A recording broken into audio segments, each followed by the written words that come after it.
నమస్కారం వార్తలకు స్వాగతం ముందుగా ముఖ్యాంశాలు భారత్ జోడో యాత్రలో పాల్గొన్న రాహుల్ గాంధీ ప్రధాని మోదీపై విమర్శలు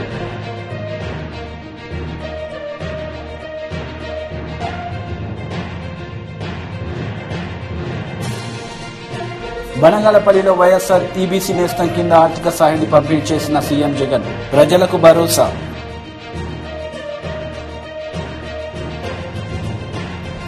తాను పోటీ చేసే అసెంబ్లీ నియోజకవర్గాన్ని ప్రకటించిన జనసేన పార్టీ అధినేత పవన్ కళ్యాణ్ పిఠాపురం నుంచే అసెంబ్లీ బరిలో దిగనున్నట్లు వెల్లడి.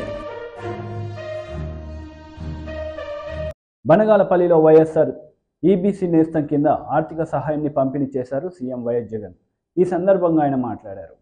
కార్యక్రమం జరిగింది. దీనివల్ల పారామెడికల్ స్టాఫ్ తో కూడా కలుపుకుంటే దాదాపుగా 100 మందికి పైగా ఈరోజు అందుబాటులో స్టాఫ్ కూడా మనకు హాస్పిటల్లో ఉండి మన చెయ్యి పట్టుకుని నడిపిస్తూ మనకు తోడుగా అండగా నిలబడే కార్యక్రమానికి కూడా ఈరోజు ప్రారంభోత్సవం కూడా జరిగిందని కూడా సంతోషంగా కూడా తెలియచేస్తూ దేవుడు చల్లని దీవెనలు ఉండాలని, మీ అందరికీ ఇంకా మంచి చేసే అవకాశం దేవుడి దయ వల్ల రావాలని మనసారా కూడా ఆకాంక్షిస్తూ ఇక బటన్ నొక్కే కార్యక్రమానికి శ్రీకారం చుడతా ఉన్నా. మీ అందరితో కూడా ఇంకొక చిన్న విన్నపం కూడా చేయదలుచుకున్నా. అదేమిటి అనంటే ఎన్నికల కోడ్ మరో 3-4 రోజుల్లో రాబోతా ఉంది. ఎన్నికల కోడ్ మరో 3-4 రోజుల్లో రాబోతా ఉంది కాబట్టి బటన్ నొక్కే కార్యక్రమం పూర్తి చేసేస్తా ఉన్నాం. ఈరోజు ఈబీసీ నేస్తం కూడా డబ్బులు వచ్చే కార్యక్రమం కొద్దిగా ఒక రోజు అటు ఇటుగా, ఒక వారం అటు ఇటుగా జరుగుతుంది. దీనివల్ల ఏ ఒక్కరు కూడా భయపడాల్సిన పని లేదు. ఖచ్చితంగా ప్రతి ఒక్కరికి కూడా డబ్బులు కూడా చేరుతాయన్న సంగతి కూడా తెలియజేస్తా ఉన్నాను. ఈ 2 వారాల పాటు ఓ ఈనాడు చదవద్దండి, ఓ ఆంధ్రజ్యోతి టీవీ చూడొద్దండి, ఓ టీవీ5 తిరగ చూడొద్దండి. ఆటోమేటిక్లీ డబ్బులన్నీ పడిపోతాయి. ఆ తర్వాత ఏం చూసినా మీరు పర్వాలేదు. ఎందుకనంటే మనం యుద్ధం చేస్తా ఉన్నది ఈరోజు చంద్రబాబు నాయుడుతో కాదు, యుద్ధం చేస్తా ఉన్నది ఒక చెడిపోయిన ఒక మీడియా వ్యవస్థతో కూడా యుద్ధం చేస్తా ఉన్నాం. న్యాయంగా ధర్మంగా మంచి జరిగితే కూడా దాన్ని వక్రీకరించి అన్యాయంగా చూపించే ఒక చెడిపోయిన కుళ్ళిపోయిన ఒక ఈనాడుతో, ఒక ఆంధ్రజ్యోతితో, ఒక టీవీ5తో కూడా యుద్ధం చేస్తా ఉన్నామన్నది మాత్రం మర్చిపోవద్దండి. మీ అందరికీ కూడా మంచి జరగాలని, దేవుడు దయతో నా అక్క చెల్లెమ్మలకి ఇంకా మంచి జరగాలని మనసారా కూడా ఆకాంక్షిస్తూ సెలవు తీసుకుంటా ఉన్నాను. జనసేన పార్టీ అధినేత పవన్ కళ్యాణ్ తాను పోటీ చేసే అసెంబ్లీ నియోజకవర్గాన్ని ప్రకటించారు. పీఠాపురం నుంచి అసెంబ్లీ బరిలో దిగుతున్నట్లు వెల్లడించారు. అలాగే నేను ఎక్కడి నుంచి పోటీ చేయాలి, ఎమ్మెల్యేనా ఎంపీనా అని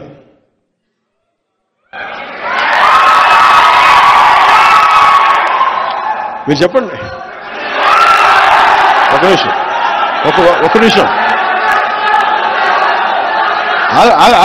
ఆగండి, ఒక నిమిషం ఆగండి. వినండి మాట వినండి మాట. Silence, quiet. ఒక్క నిమిషం. అలాగే ఇప్పుడు నాకున్న తిరుపతి నిన్న ఇచ్చేసాను. అలాగే అన్నిటికంటే కూడా పిఠాపురం వీటన్నిటికంటే కూడా నేను అడిగేది వినండి. అలాగే అది బాగుంది.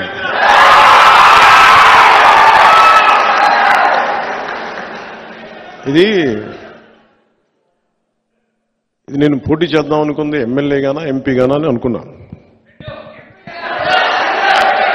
సమస్య ఏముందంటే చాలా మంది పెద్దలను కోరుకున్నారు మీరు రెండిట్లో పోటీ చేయమని.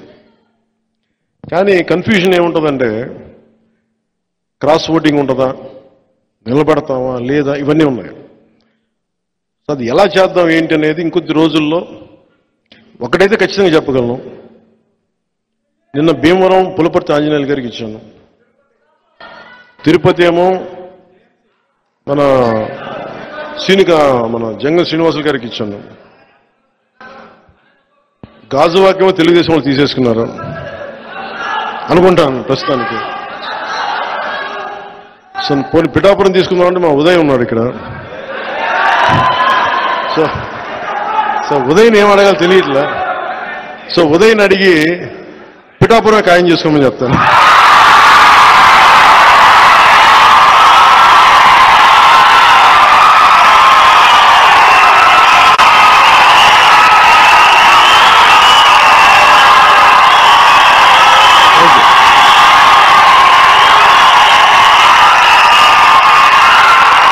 పిఠాపురం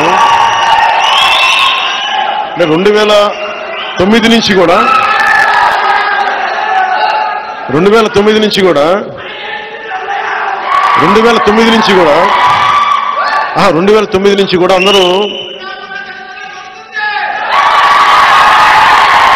2014లో పార్టీ పట్టగానే ఫస్ట్ నాకు పిఠాపురం నుంచి అడిగారు పోటీ చేయమని.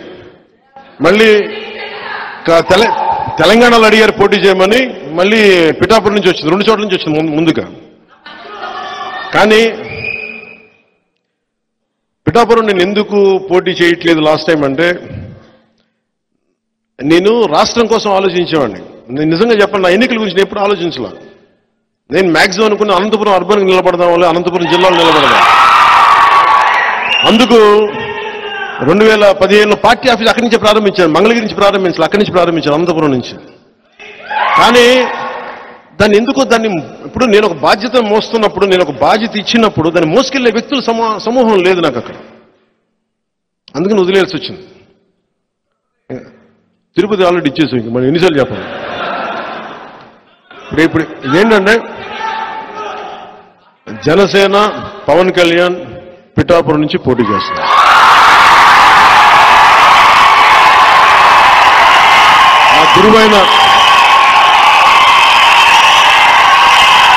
నా గురువు దత్తాత్రేయుల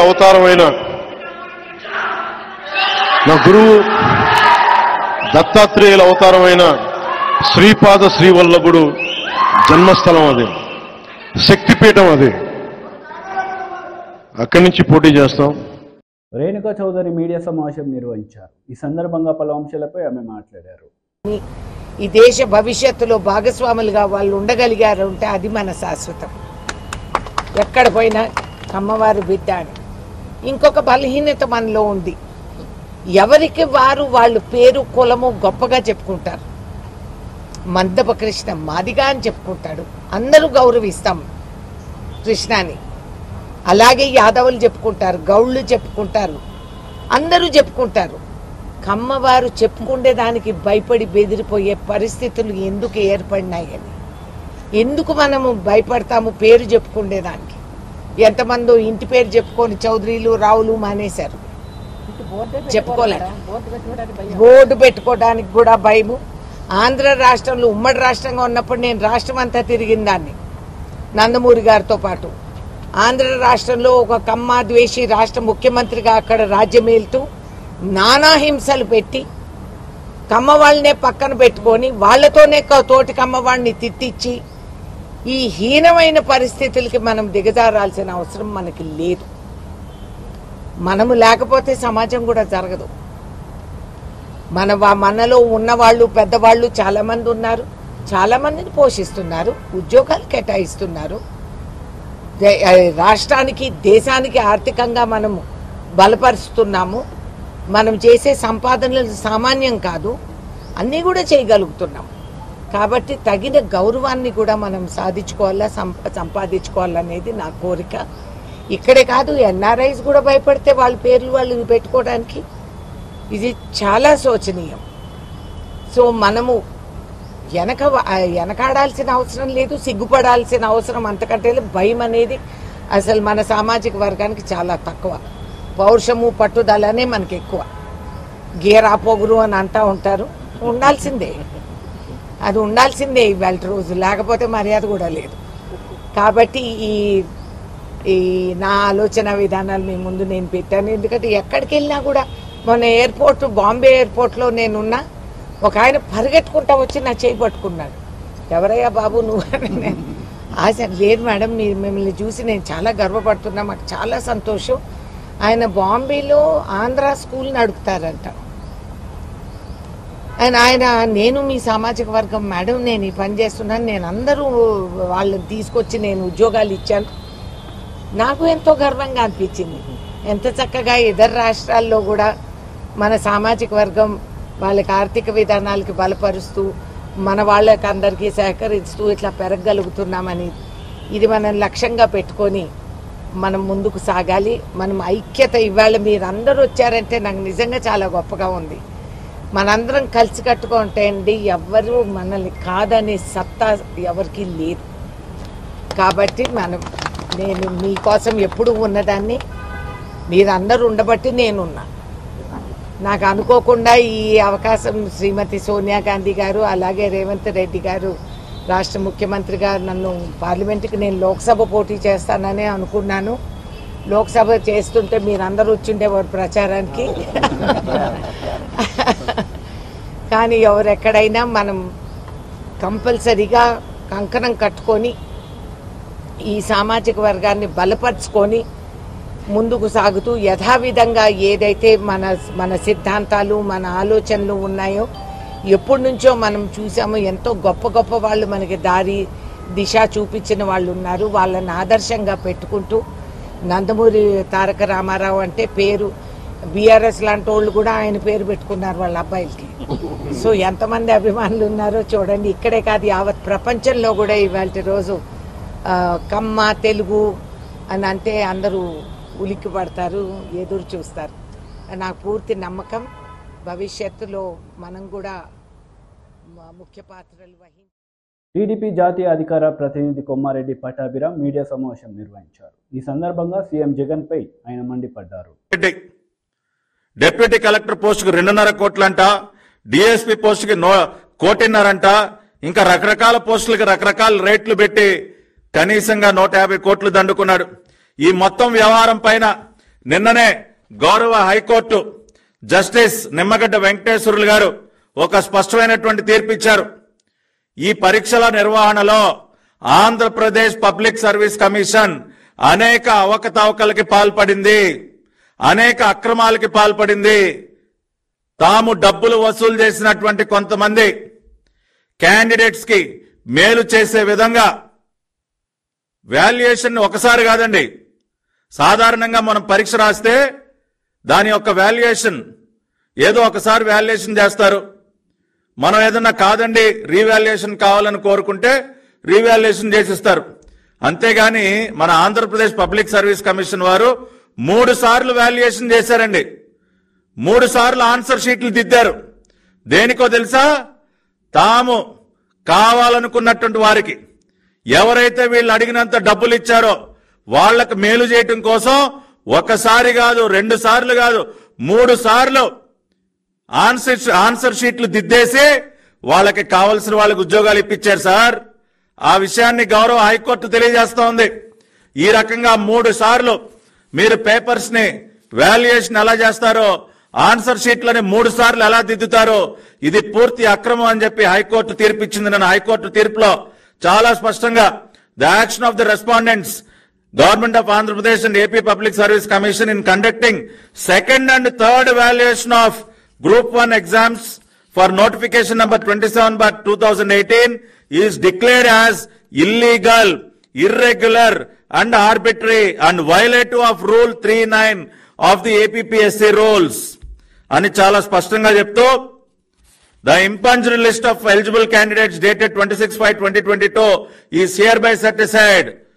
వీళ్ళు అక్రమాలకి పాల్పడి డబ్బులు వసూలు చేసి ఎవరినైతే క్యాండిడేట్ ని సెలెక్ట్ చేశారో ఆ నియామకాల్ని మేము రద్దు చేస్తున్నాం అని చెప్పారు.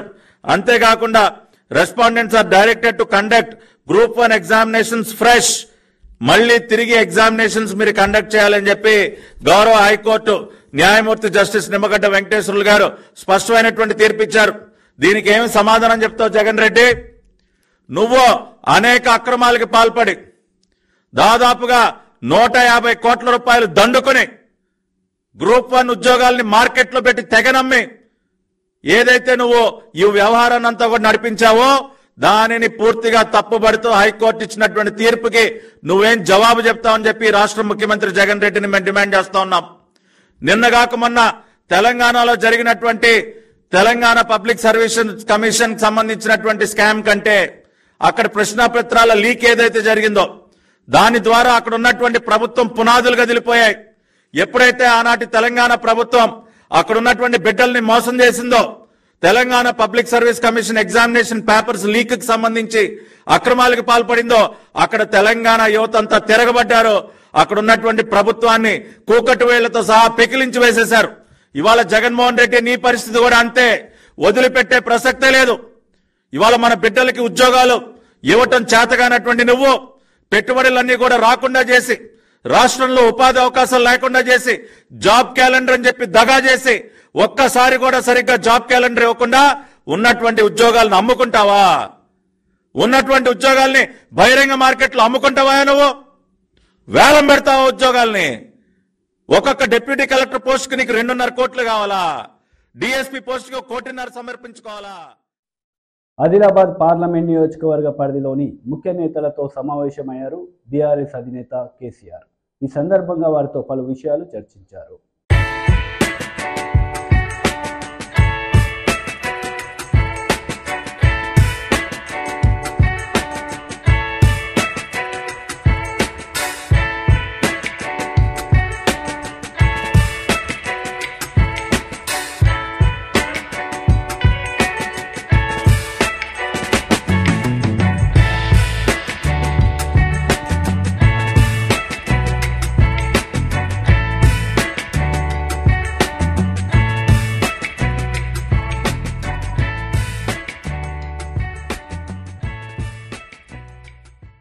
భారత్ జోడో యాత్రలో రాహుల్ గాంధీ పాల్గొన్నారు. ఈ సందర్భంగా ప్రజలను ఉద్దేశించి ఆయన మాట్లాడుతూ ప్రధాని మోడీ పాలనపై ఆయన మండిపడ్డారు. कौन बता सकता है यहाँ पे पिछले वर्ग के कितने लोग हैं? नहीं, देखो, कोई 70 कह रहा है, कोई 50 कह रहा है, कोई 60 कह रहा है. कितने हैं?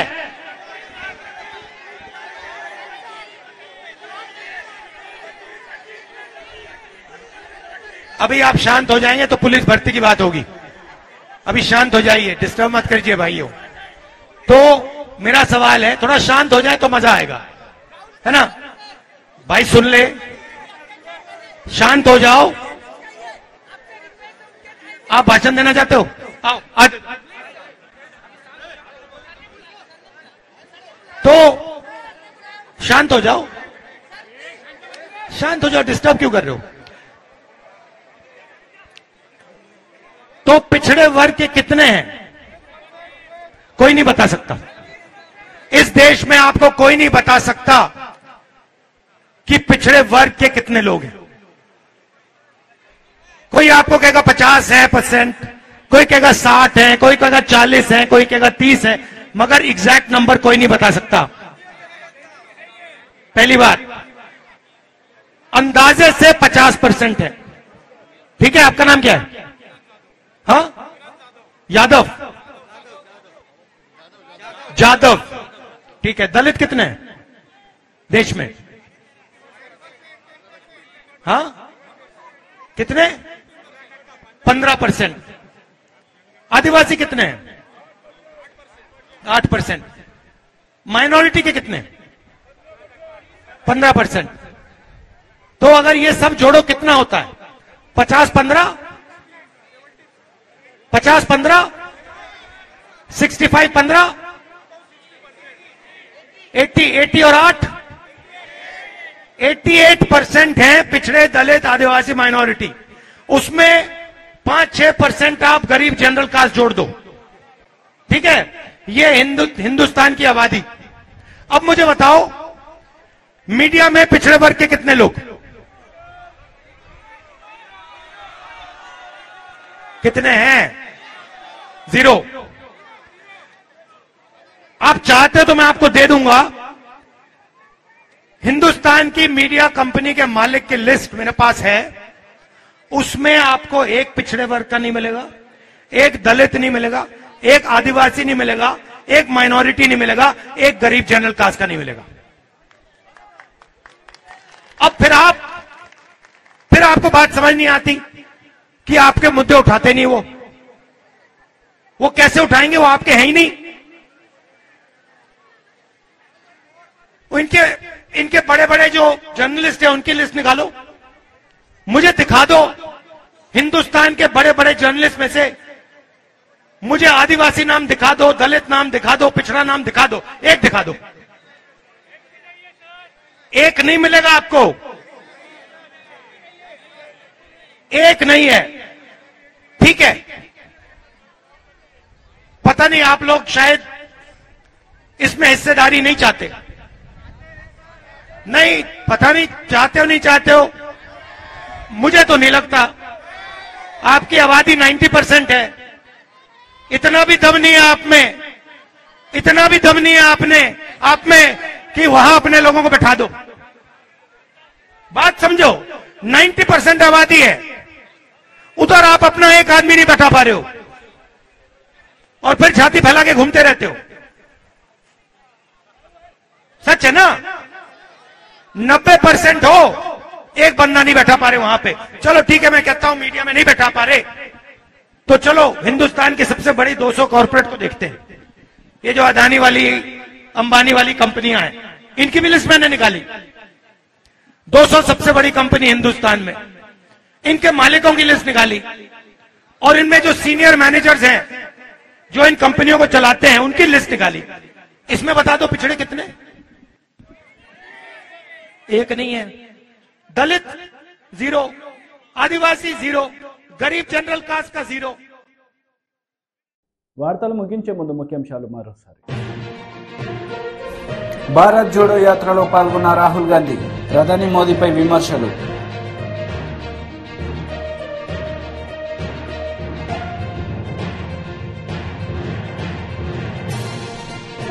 బనగాలపల్లిలో వైఎస్ఆర్ ఈబీసీ నేస్తం కింద ఆర్థిక సాయాన్ని పంపిణీ చేసిన సీఎం జగన్, ప్రజలకు భరోసా.